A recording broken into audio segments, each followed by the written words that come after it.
नमस्कार study to fact को आपन को स्वागत करछि मो अविनाश। पीओके इलेक्शन 20 लाख लोक करिए मतदान। आज्ञा हाँ आपन ठीक शुणिछन्ती पीओके इलेक्शन हेबो।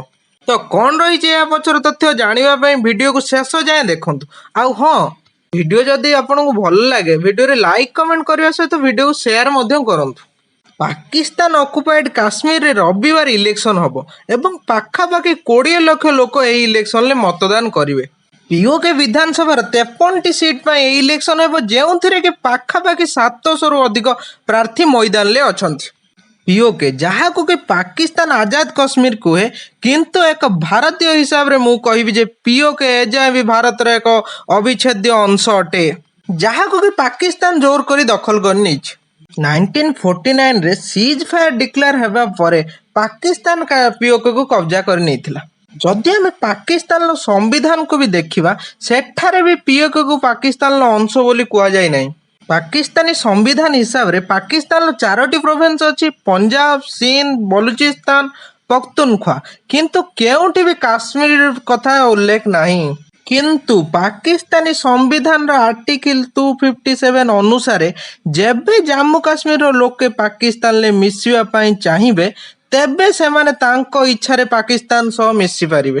जेपरिक आपण जानती जे पीओके एक ऑटोनोमस रीजन अटे किंतु पाकिस्तानी सेना पीओके प्रत्येक मामला रे हस्तक्षेप करती एवं पीओके संपूर्ण भाव पाकिस्तानी आर्मी रो कंट्रोल ले अछि कहले अत्युक्ति मध्ये हेबनी।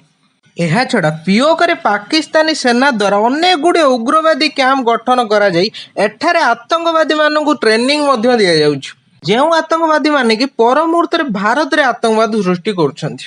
पीओके 1970 रे प्रथम थर इलेक्शन होइतिला जेपरि कि मु आपन पूर्वरु कहितली पीओके टोटल 53टी सीट पे निर्वाचन हेबो जेउथिरु 45टी सीट सीधा सड़क निर्वाचित लोकंग पई। एही 45टी सीट मध्यरु 30टी पीओके रु होइतिबा बेले अन्य 12टी पाकिस्तान लो अन्य 4टी प्रांतरु अटे।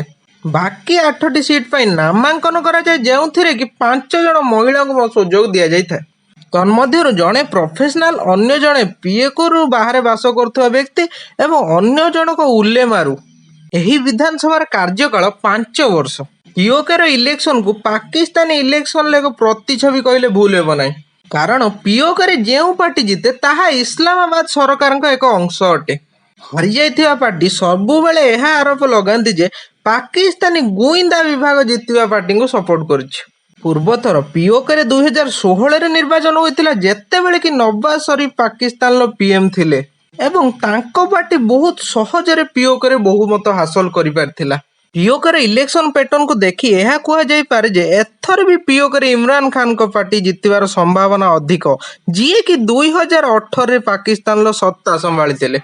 नवाज शरीफ को झियो मरियम भी यही इलेक्शन दौड़ रे आगरे अछंती तांको पाखरे बहुत लोकंकर सपोर्ट अछि। एहा छड़ा बिलावल भुट्टो मध्य पीओके बहुत गुड़ा रैली करिसंती। पीओके गत इलेक्शन आतंकवादी बुरहान वानी इंडिया द्वारा मरा जिवा परे ही होइतिला। एही वर्ष पीओके इलेक्शन रो मुख्य प्रसंग भारत द्वारा 5 अगस्त 2019 रो निष्पत्ति अटे। जम्मू काश्मीर रे आर्टिकल 370 हटिबा एथर पीओके इलेक्शन प्रचार रो मूल टॉपिक। एहा छड़ा पाकिस्तान पाखरा कहिबा पई भी कोन अछि। पीओके रो मुजफ्फराबाद रो एक रैली रे बिलावल भुट्टो एहा कहिछन जे काश्मीर को बिक्री करबा से सही पारिबेनी एवं 2019 रे भारत रो आर्टिकल 370 हटाइबा पर इमरान खान मौन रहिबा चिंताजनक। भुट्टो एहा मध्य कहिछन जे आमे काश्मीरवासी सहित अछु काश्मीर रे जहा भी होछि ताहा असहनीय आमे काश्मीरवासी सह कांधरे कांध मिले ठिया हबु कहले बिलावल। इमरान खान तांकर एक भाषण रे कहिचंती से पीओके को पाकिस्तान ले मिसाइबा को योजना बनाउथिले। से एहा मध्य कहिथिले जे एमिति एक दिन आसीबो जेबे काश्मीर रो लोक एहा डिसाइड करिवे जे से माने भारत रे रहिबे कि पाकिस्तान ले एवं मो श्योर जे से माने पाकिस्तान को ही चूज करिवे कहले इमरान खान। आपन को कौन लगुच एमिति कौन केबे हबा संभव ना इमरान खान दिन रे स्वप्न देखुचंती कमेंट रे हमकु जणाइबे। Thanks for watching God bless you all.